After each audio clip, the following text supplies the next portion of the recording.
Greetings, scary movies and pumpkins. Today is, of course, Halloween. It's a huge industry in the US, but the celebration has been gaining popularity in other countries too, especially here in the UK. And this means that demand for pumpkins is growing. 58% of Britons now buy a pumpkin at this time of the year. And an estimated 10 million pumpkins are grown in the UK annually. 95% of these are carved out in lanterns for Halloween. Only the rest, 5%, is used for recipes. More than half of those who buy the orange-coloured squash, though, throw away the flesh rather than cooking or composting it. That's according to the environmental charity Hubbub. Trevor Westbrook is the CEO of Hubbub. He's with me now, and also Paul Askew, who is chief patron of the Art School restaurant in Liverpool. Good to see you both. Those are terrible, those figures, the amount of pumpkin that goes to waste. It's a shocking statistic, and it's part of a bigger problem actually in the UK. So the average family in the UK is wasting over £800 worth of food every year.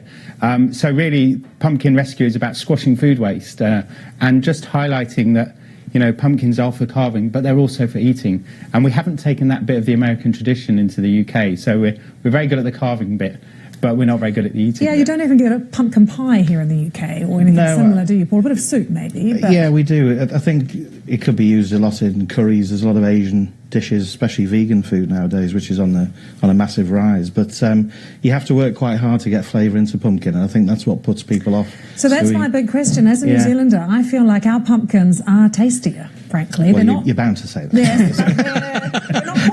They're not quite so watery. They're a bit more dense, even the colour. I agree. I think we were chatting before that a lot of them are sort of mass farmed for the carving market, if you like, if there is such a thing. I guess there is. But what I would say is when you're carving, you make sure that you take as much of the flesh out as possible. Honey roast it, so we use sea salt, cracked pepper, drizzle of honey, some garlic, some herbs. Roast it first to get rid of some of that water, and then go into the curries, go into the soups, so you're intensifying the flavour by getting rid of the water, because there's just so much water in them, isn't there? Yeah.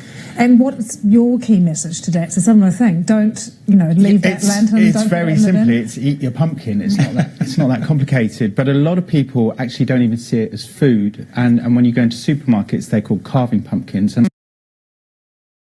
people see it as purely for that. So the messaging around them has to change as well. Yeah. So it is. Use your imagination. There's some great recipes out there.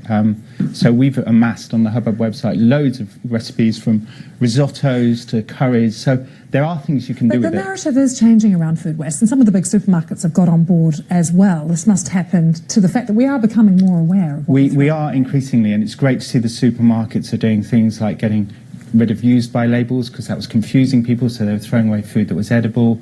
They're getting rid of buy for one, get one free things, because that was encouraging people to overbuy. But basically, we are losing a lot of the skills that we need to be imaginative with what we cook, and to freeze stuff, and just to reduce food waste generally.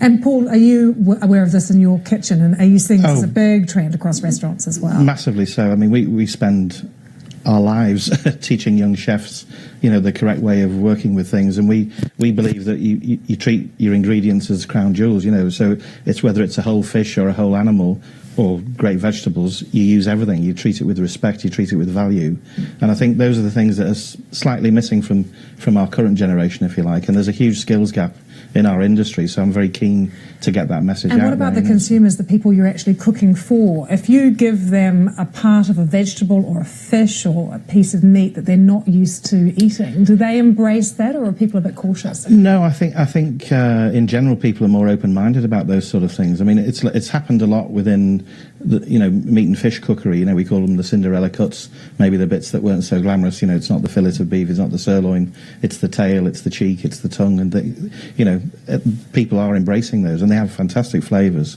And I would say the same about pumpkins. We've got a little pot of soup there today. I've been waiting for you to introduce the soup and so there's a trinity of I mean, we look for these flavour combinations, chefs all the time, and this is a little trinity that works so well. So you've got white truffle, the truffles, parmesan, and of course the roasted pumpkin.